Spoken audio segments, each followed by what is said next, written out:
Are you saying that there's some evidence that still hasn't seen the light of day? I'm saying most of it hasn't seen the light of day. Amy Coney Barrett hearing is underway. Joe Biden tells voters not to vote for him. We get some more Jeffrey Epstein news, and Donald Trump confirms he's looking for aliens. Let's get into it.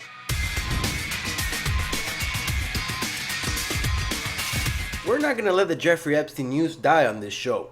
So I promise you that whenever anything comes out, I'm going to show it to you. This week, yesterday, the New York Times broke a story. And let me explain something to you. I know I always rank on the New York Times, but the New York Times, when they're covering stories that have nothing to do with politics, they're pretty good. They're pretty good. Whenever the story has to do with politics, they go cuckoo. This story, Jeffrey Epstein's story, has something to do with politics. Sort of. So, I think they're pretty reliable on this one. The Times reported that in the years between 2012 and 2017, Leon Black, WallStreet billionaire, wired Jeffrey Epstein between $50 and $75 million. Apparently, this money was for advice on estate planning, philanthropy, financial, and personal matters. The weird thing is that, as I mentioned before, Leon Black is a billionaire. It's worth $9 billion. So why would you pay Jeffrey Epstein for this advice where you can clearly afford the best of the best? Black also admitted that while on vacation on his yacht, he stopped on Jeffrey Island for a cookout. I bet we all know what they had, huh? Fresh tuna, anyone? Also interesting to keep in mind that the $50 to $75 million wired to Epstein was after Epstein was convicted as a sex offender in Florida. So Mr. Black knew exactly who he was dealing with and who he was giving that amount of money to. Unfortunately, that's all the news we got right now for Jeffrey Epstein, but I promise whenever something else comes out, I'll keep you informed. Let's move on to something more exciting. Aliens. In a Fox News interview on Sunday, President Trump was asked straight up, "Mr. President, are there aliens or not?" His response, "I heard it a couple days ago. I'm going to look into it." Check it out. On a lighter note, a mysterious subject, if you will, can you explain why the Department of Defense has set up a UFO task force? Here's what I've got from The Guardian. The U.S. Department of Defense has formed a new body to investigate what it calls unidentified aerial phenomena, to monitor reported sightings of what most people call UFOs. Mr. President, as we wrap up here, are there UFOs? Well, I'm going to have to check on that. I mean, I've heard that. I heard that 2 days ago, so I'll check on that. I'll take a good, strong look at that. But I will tell you this. We now have created a military, the likes of which we've never had before in terms of equipment, the equipment that we have, the weapons that we have, and hopefully, hope to God, we never have to use them. You see, that's hot. That's what I'm talking about for my president. That's hot. A day after the interview, a trailer came out for a documentary featuring Senator Harry Reid. It's quite interesting. Check it out. Senator Harry Reid, who instigated the secret Pentagon UFO program, confirmed what nuclear launch officers have been reporting for decades.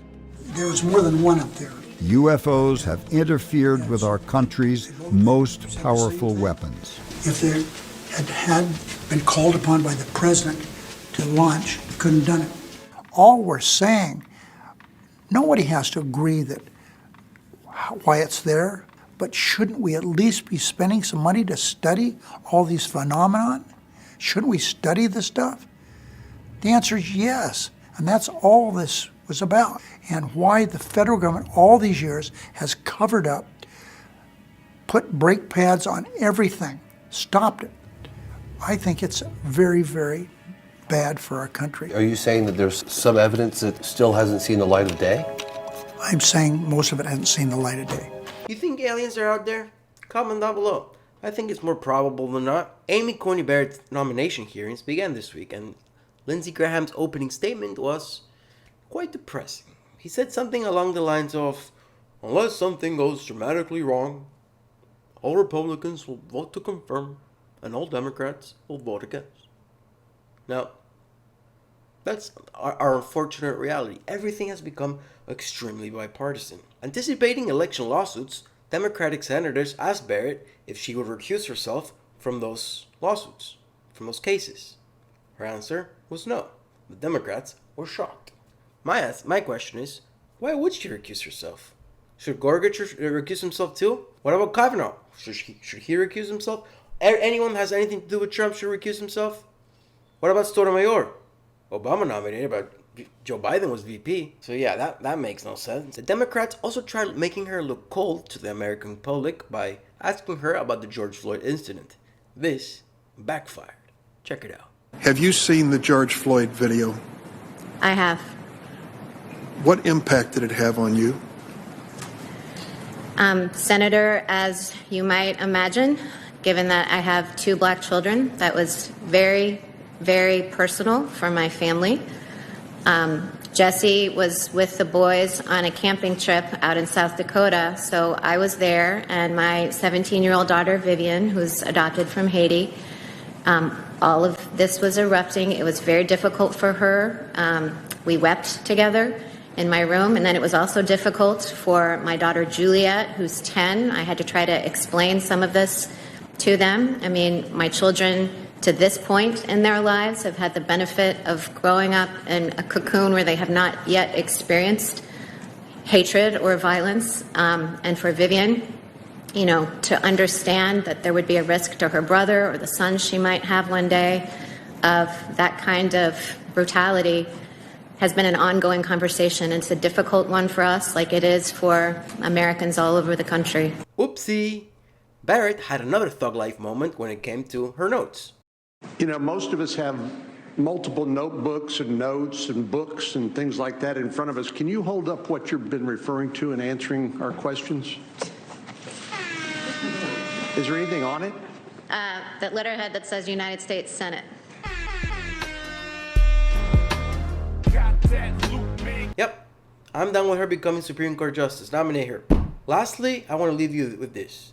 Last week, a Gallup poll came out showing that 56% of Americans are better off now than they were 4 years ago. This number is astonishingly high. No president has ever lost re-election with that number being anything above 45. It's a 56. And it's weird because all the polls are showing that Biden is up by double digits. So which one is it? When Biden was asked about this poll, his answer was, then don't vote for me. Seriously, check it out. Gallup reported last week 56% of Americans said that they were better off today than they were 4 years ago, would have been under the Obama-Biden administration. So why should people who feel that they are better off today under the Trump administration vote for you? Well, if they think that, they probably shouldn't. Biden is right for once. Don't vote for him. The only way for 2020 to finish in a fitting manner is for the President of the United States to confirm the existence and the presence of aliens. That would be nice and fitting. However, I will also take the complete declassification of all the Jeffrey Epstein files. Which one would you prefer? Aliens or Epstein? Comment down below. Like, subscribe. Ginger out.